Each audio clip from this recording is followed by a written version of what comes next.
We've got our friends here from Black Duck, and we're going to just go through where we're at with Black Duck right now in terms of onboarding them as a partner and where they are in the market. So first things first, thank you for taking the time today, coming all the way from Rome and all the way from California. We really appreciate you spending the time here in London with us, and we really appreciate you helping us enable the channel.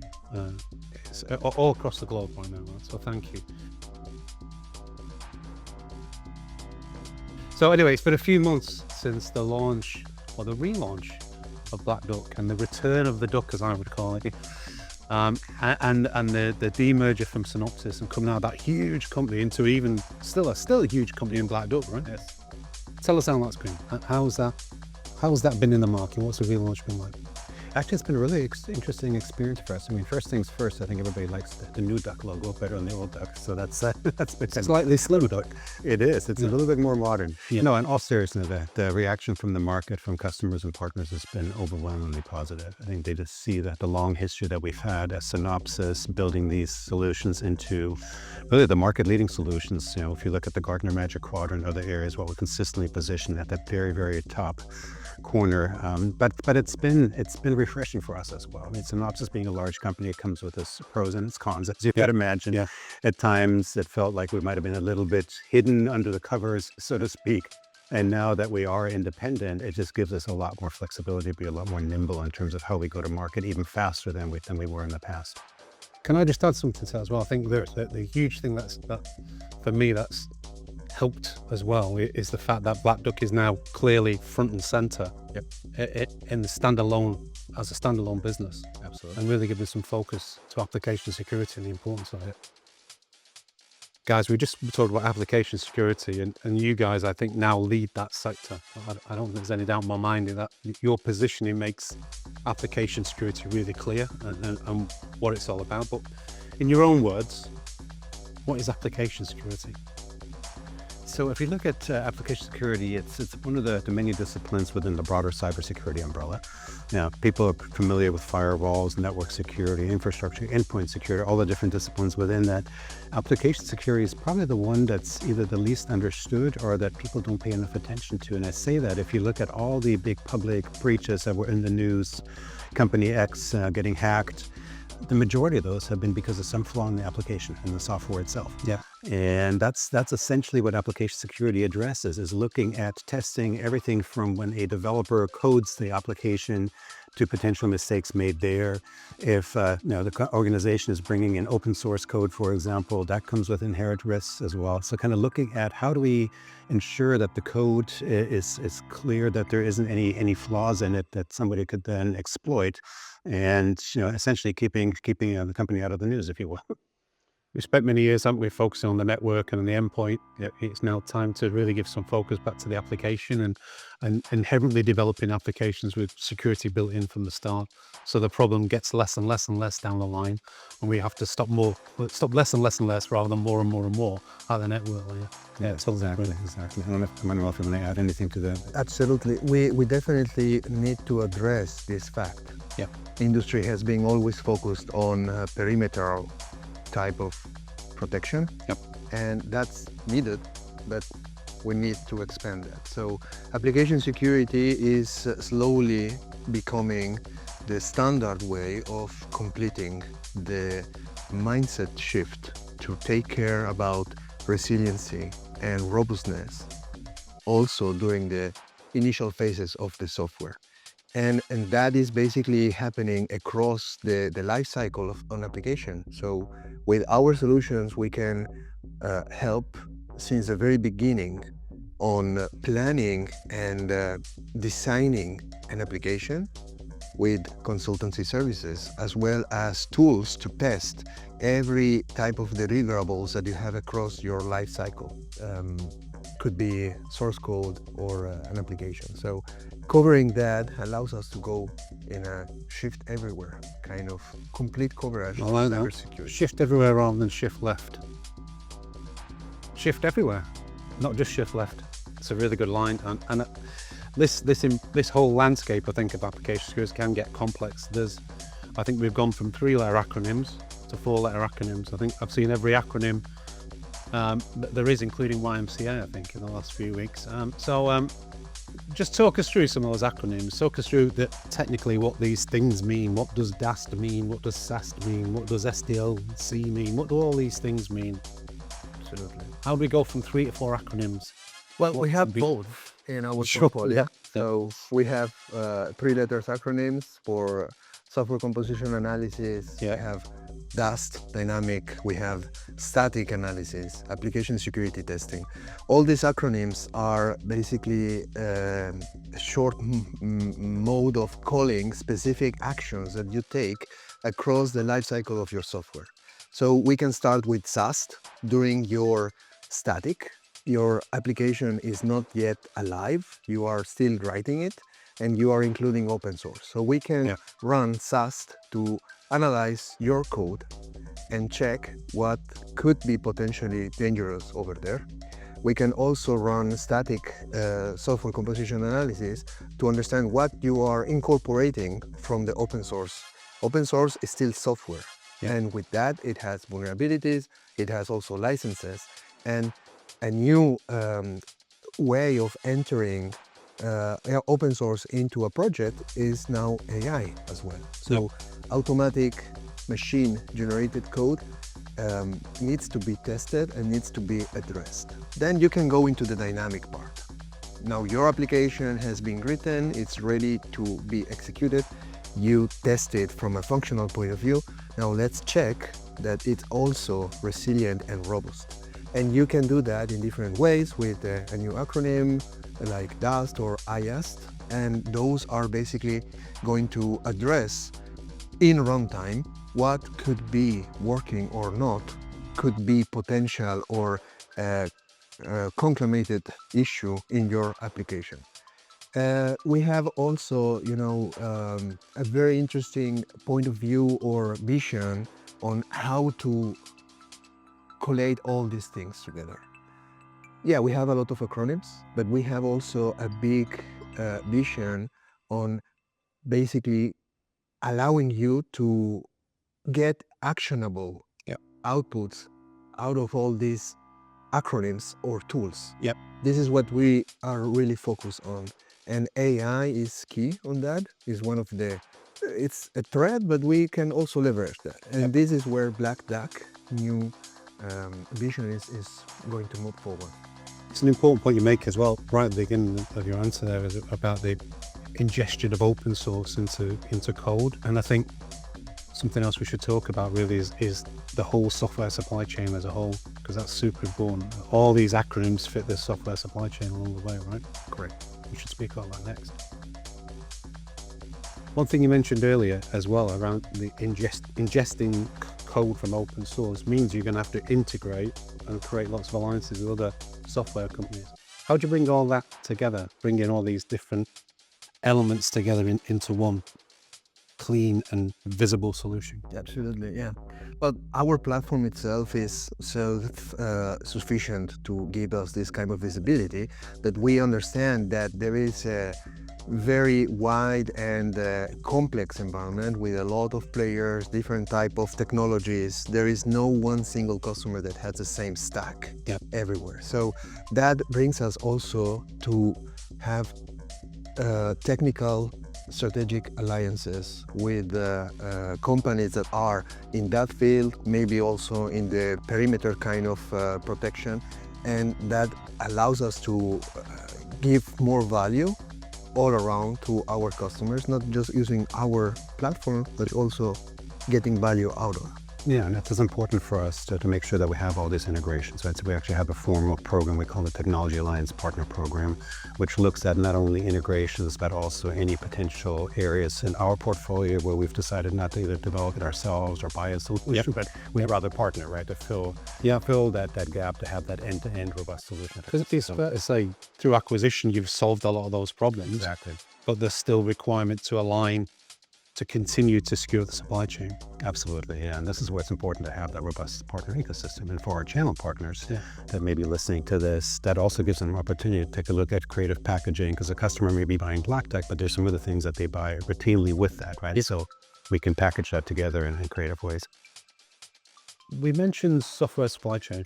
And where that's become prevalent now, I think, is lots of legislation coming in from all over the planet, whether it's from Europe or the US and other areas on the planet, really getting tough on legislation in this space.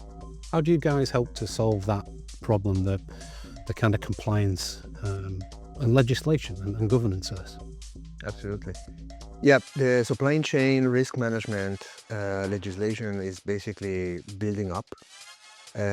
We see in different regions, in different geographies, different type of indications, but there is a common denominator, which is the software bill of materials, Yeah. SBOM. We have, It's another 4-letter acronym. we didn't mention before, but yeah, there's a lot of acronyms, and SBOM is basically addressed with our Black Duck software composition analysis tool. Yeah. And we give you basically the capability not just to address the legislation, but also to address the risk on handling open source, which might be vulnerable, Yeah. or not matching the use case or the utilization of that license that you are incorporating into that. So legislation is one entry point for SBOM, but we can really go beyond. And I think that's an important distinction. You have regulatory compliance, which is what a government might put on you in terms of you have to be so secure and you have to know what's in your software. Yep. But then there's also compliance with the actual bits of code you have in your software. that's a i.e. great open point. source. So we can detect what that is. Yeah. So people can then make sure that they have the right licenses and they're not out of compliance just from that perspective. Yeah. And that's a universal. It's not just legislation, is it? It's Exactly. licensing too, right? Exactly. Yeah, it's a really important point. Obviously, from a Nuaware perspective, we're super interested in how we can work with you guys to enable partners. So what does an ideal partner look like for Black Duck and also for the industry, I guess, of application security? What does a partner look like? I love this question because I think the obvious answer is somebody that has deep knowledge of application security and understands all the acronyms, everything else. But actually, for me, the real answer is anybody that has a good customer relationship with the various organizations within the client or the customer that are relevant. So whether it's security or development, those are all different touch points. And for us, it's actually more important to have a partner that understands what that customer is going through, what business outcomes they're trying to solve, and work it from that perspective in terms of what are the right solutions, either services or tools and things that we as a vendor can provide, even in conjunction with other vendors, as we talked about. Yeah. So when I look at the ideal partner profile, it's somebody that's willing to lean into the space. That's may not have to have, it doesn't have to have the deep domain expertise yet. We can provide that through all the training that we do. We're always there to help on specific opportunities, to work together with our partners in these accounts to reduce some of that complexity. But it really comes down to the willingness to engage and really understanding that customer. I think you nailed it there as well, Tom, with it kind of falls between two partner types in our industry right now, from the developers who are developing and creating these applications to the guys that are securing the infrastructure.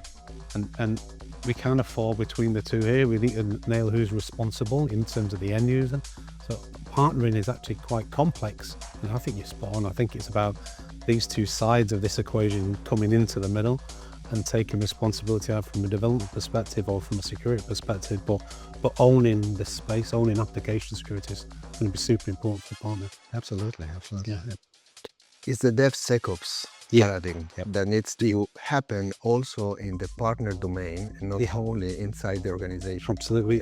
The partners kind of need to mirror the customer, right? That's right, 100%.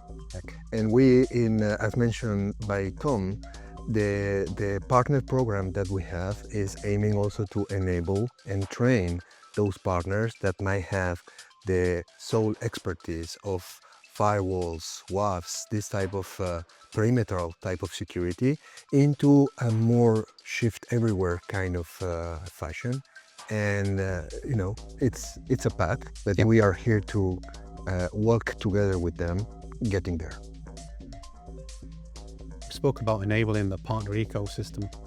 Tell us a little bit about what we can do to lift up the DevSecOps world into the middle so we can see clearly and start to educate both sides of this equation on your technology and the problems it can solve. Yeah, I'll start at a higher level and I'll pass it over to Manuel. But if you look at, again, to my earlier comment about reverse engineering, if you will, from a customer perspective, you look at what they're trying to solve and what they're trying to address, right? And then from there, you take a look at what it takes to get there. And then from a partner perspective, what do you need to do to enable them to be able to recognize, listen for some of the key words that a customer may be mentioning that indicate that they have a potential challenge, or they may not even know that they have a challenge.